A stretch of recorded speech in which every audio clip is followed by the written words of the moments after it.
एक गांव में एक आदमी बंसी अपनी बीवी रजनी के साथ रहता था। बंसी गांव वालों की भेड़ बकरियां चराने का काम किया करता था। एक दिन सुबह सुबह बंसी गांव वालों की बकरियों को जंगल लेकर जाता है चराने के लिए। चलो चलो चलो चलो, आगे बढ़ो और अपना अपना पेट भरो। मैं तुम सब बकरियों पर उस ऊंची सी पहाड़ी के ऊपर से खड़े होकर नजर रखूंगा। हाँ। बंसी पहाड़ी पर चढ़ता है और ऊपर तक पहुंच जाता है। तभी बंसी का पैर फिसल जाता है और धड़ाम से पहाड़ी के पीछे बने खंडहर में गिर जाता है।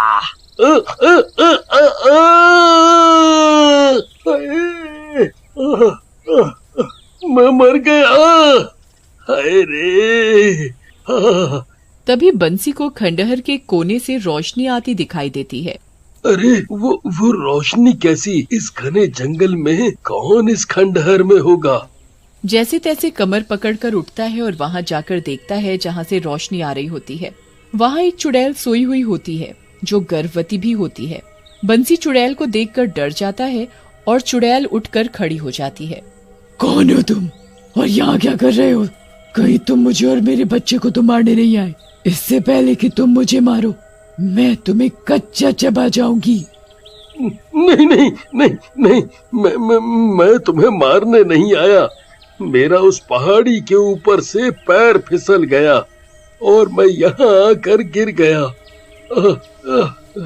चल तू अब यहाँ आ गया है तो आज मैं तुझे खाकर अपना और अपने बच्चे का पेट भरूंगी जो बच्चा मेरे पेट में है। मुझे मत खाओ। आज तो तुम मुझे खाकर अपना पेट भर लोगी, पर कल का क्या है? कल किसे खाकर अपना पेट भरोगी? अगर मैंने तुम्हें छोड़ दिया और तुमने पूरे गांव में बता दिया कि मैं यहाँ छुप कर रह रही हूँ तो गांव वाले मुझे और मेरे बच्चे को मार डालेंगे। मैं किसी को कुछ नहीं बोलूंगा। हाँ, किसी को कुछ नहीं बोलूंगा। पर तुम्हें ऐसी हालत में देखकर मुझे कुछ समझ नहीं आ रहा। एक तो तुम चुड़ैल, ऊपर से गर्भवती। मैं कई दिनों से भूखी हूँ, मेरा बच्चा भी भूखा है। इस खंडहर के आसपास कोई भी जानवर आता था तो मैं उसे खाकर अपना पेट भर लेती थी, पर कई दिनों से यहाँ कोई जानवर नहीं आया। मैं किसे खाऊं अब? तुम गर्भवती हो और तुम्हारा इस तरह जानवरों को खाना ठीक नहीं। पर अब मैं क्या करूं? मुझे 1 महीने तक और यहाँ छुप कर रहना पड़ेगा क्योंकि मेरे 8 महीने तो पूरे हो गए हैं। अब 1 महीना और छुप कर रहना है। छुप कर मतलब? तुम बहुत दुखी लग रही हो। तुम मुझे अपनी परेशानी बता सकती हो? तुम्हारे साथ ऐसा क्या हुआ जो तुम चुड़ैल बन गई, वो भी गर्भवती? इस बच्चे का पिता कौन है? तुम कोई भले आदमी लगते हो तो मैं तुम्हें बता सकती हूँ। तो सुनो, मैं एक साधारण सी लड़की थी। मेरा नाम मीना है और मैं अपने पति अमन से बहुत प्यार करती थी। एक दिन मेरे पति ऑफिस से घर आए तो मैंने उन्हें खुशखबरी दी कि अमन, आज मैं बहुत खुश हूँ। क्या बात है? इतना खुश तो मैंने तुम्हें पहले कभी नहीं देखा। तो ध्यान से सुनो मेरे पति देव, तुम पापा बनने वाले हो और मैं माँ। मीना, मुझे तुमसे बेटा चाहिए, बेटी नहीं। दोगी ना मुझे बेटा? अमन, तुम भी ना कैसी बात करते हो? बेटी बेटा तो एक समान ही होते हैं। नहीं, मुझे बेटा ही चाहिए। हाँ। 9 महीने बाद मीना ने एक बेटी को जन्म दिया। अमन बेटी को नफरत से देख रहा था और मीना के पास से बेटी को उठाकर जंगल में ले जाता है और वहाँ जंगल में फेंक आता है। मेरी बेटी कहाँ है? तुमने मेरी बेटी का क्या किया? उसे कहाँ छोड़ा है? मैं तुम्हारी बेटी को जंगल में फेंक आया। अब तक तो उसे जंगली जानवर भी खा गए होंगे। मीना अपनी बच्ची के लिए बहुत रोती है। कुछ महीनों बाद मीना फिर से गर्भवती होती है और फिर से एक बेटी को जन्म देती है।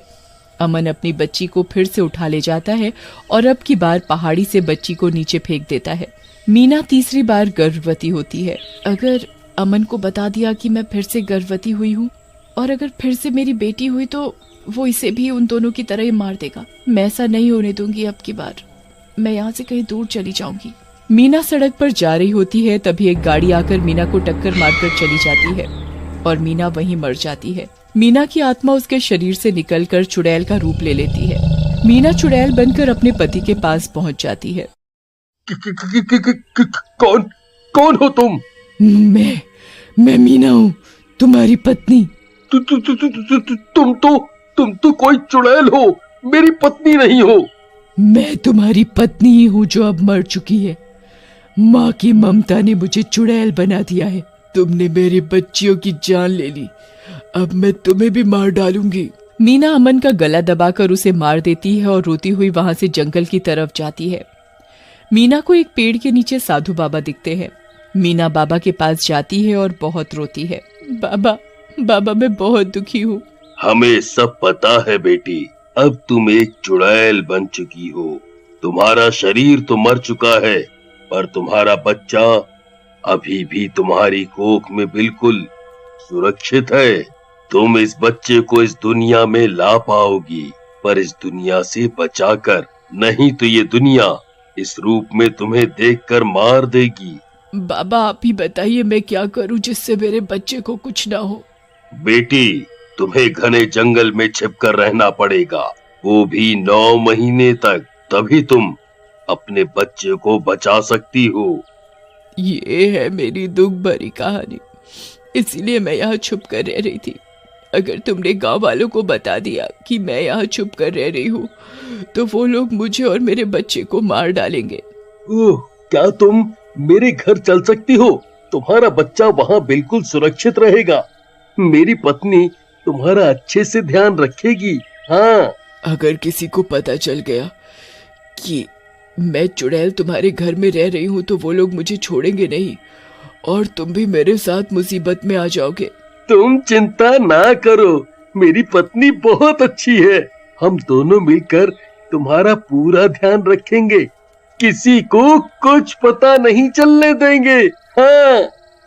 बंसी चुड़ैल को अपने घर ले जाता है। चुड़ैल को देखकर बंसी की पत्नी डर जाती है। अजी, आपके पीछे पीछे ये चुड़ैल कहाँ से आ गई? बंसी रजनी को सब बात बता देता है कि उसके साथ जंगल में क्या हुआ और ये चुड़ैल यहाँ घर में क्या कर रही है। उसके साथ रजनी भी बंसी की तरह ही दिल की बहुत अच्छी थी। तुम चिंता न करो, तुम आराम से यहाँ रहो, तुम्हारे बच्चे को कुछ नहीं होगा। तुम बहुत भाग्यशाली हो जो माँ बनने का सुख ले पाओगी। मैं तुम्हारा मतलब नहीं समझी। मतलब रजनी कभी माँ नहीं बन सकती और मैं बाप। रजनी चुड़ैल का खूब अच्छे से ख्याल रखती है। चुड़ैल को अच्छा अच्छा खाना बनाकर खिलाती और उसे भरपूर आराम कराती। दिन बीतते जा रहे थे। चुड़ैल के 9 महीने भी पूरे होने को चले थे। एक दिन चुड़ैल बंसी और रजनी से बोलती है, तुम दोनों बहुत अच्छे हो, तुम दोनों ने मेरा बहुत अच्छे से ध्यान रखा, पर मैं चुड़ैल हूँ और जब मैं बच्चे को जन्म दूंगी तो चुड़ैल बनकर अपने बच्चे को कैसे पालूंगी। तभी दरवाजे पर ठक ठक होती है। रजनी दरवाजा खोलती है तो वही सिद्ध बाबा होते हैं। हमें पता था कि तुम यहीं मिलोगी। बाबा, आप इस चुड़ैल को जानते हो? चुड़ैल रजनी को सब बताती है कि इन्हीं बाबा की वजह से आज वो सुरक्षित है। बाबा, आप बिल्कुल सही समय पर आए हो। मैं बहुत परेशान हूँ अपने बच्चे को लेकर। तुम चिंता मत करो। बाबा, मैं तो चुड़ैल हूँ, फिर मेरा बच्चा होगा तो वो भी तो मेरे ही जैसा होगा दिखने में। तुम्हारा बच्चा तुम्हारे जैसा नहीं है, वो बिल्कुल साधारण है। हम अपनी मन की शक्ति से सब जान लेते हैं, पर एक समस्या है, हम उसी समस्या की वजह से यहाँ आए हैं। बाबा, क्या हुआ बताओ ना। बेटी, तुम इस बच्चे को जन्म नहीं दे सकती क्योंकि तुम एक आत्मा हो, एक चुड़ैल हो। बच्चे की ममता ने तुम्हें पूरी तरह मरने नहीं दिया। पर बाबा, आपने तो बोला था कि मेरा बच्चा सही सलामत इस दुनिया में आएगा। रजनी, तुम कभी माँ नहीं बन सकती। मैं इस चुड़ैल का बच्चा तुम्हारी कोख में डाल रहा हूँ। इस बच्चे को तुम जन्म दोगी और माँ का प्यार दोगी। चुड़ैल को इस दुनिया से जाना होगा अब। रजनी बहुत खुश हो जाती है कि वो माँ बनेगी।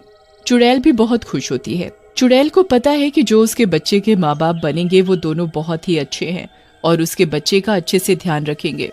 फिर बाबा अपनी शक्ति से चुड़ैल का बच्चा रजनी की कोख में डाल देते हैं। अब रजनी गर्भवती हो जाती है। बेटी, अब तुम्हें यहाँ से जाना होगा। तुम्हें मैं मुक्ति प्रदान करता हूँ। चुड़ैल वहाँ से हमेशा के लिए चली जाती है और रजनी कुछ दिनों बाद एक सुंदर सी बेटी को जन्म देती है। रजनी और बंसी बहुत खुश होते हैं बेटी को